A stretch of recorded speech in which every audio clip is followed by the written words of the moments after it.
Former RBI Deputy Governor's big claim. RBI Governor quit fighting for autonomy.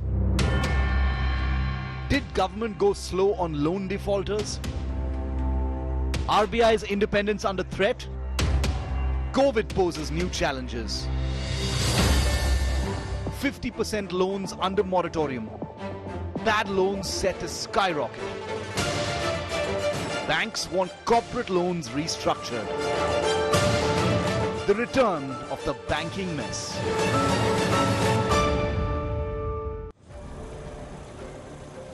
India's economy is in dire need of jumpstart.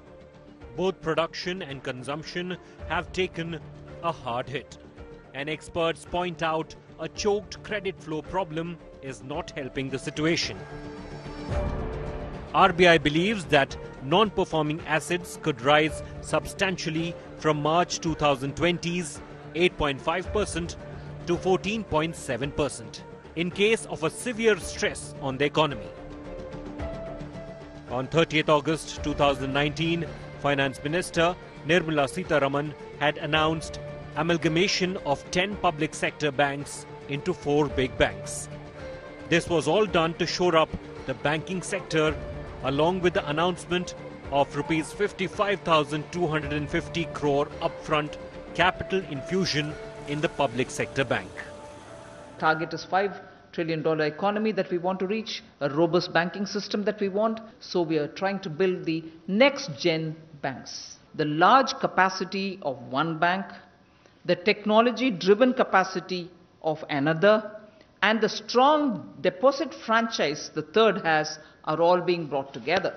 So Punjab National Bank, Oriental Bank of Commerce and United Bank will be brought together, and they shall form the second largest public sector bank with business of 17.95 lakh crores. But despite the big moves claimed by the government, not much has changed on ground. In fact, the scenario has possibly worsened. A major source of the concern is the credit moratorium scheme in force. About 40% of the 106 lakh crore loan outstanding of banks is under a 6-month moratorium ending in August. It is feared banks will be inundated with bad loans once the moratorium ends. In light of the pandemic, there has been growing demand to extend the moratorium till at least December 2020.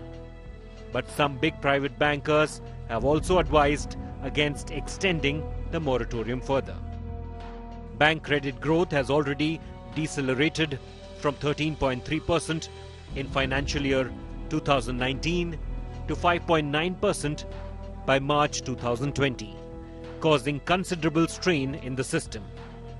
MSMEs, which have one of the highest gross NPAs of over 15% for government-owned banks, has come under severe stress post demonetization and GST.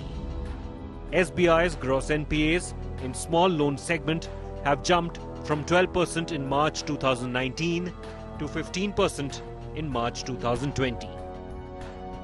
The biggest fear in banking right now is this possibility of an avalanche of non-performing assets when the moratorium gets over at the end of August.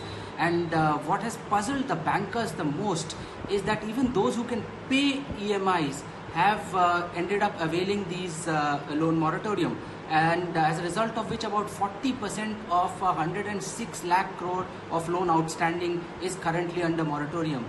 The RBI also suspects that if the economic crisis worsens, the non-performing assets of banks could be as high as 14.7%, almost 15% up from 8.5% today. And so RBI has also asked the banks to be ready with some kind of buffer capital. According to India Today's banking sources, private banks are already preparing for a contingency. Some banks have reportedly raised major amounts towards building the much-needed buffer capital to handle higher NPAs.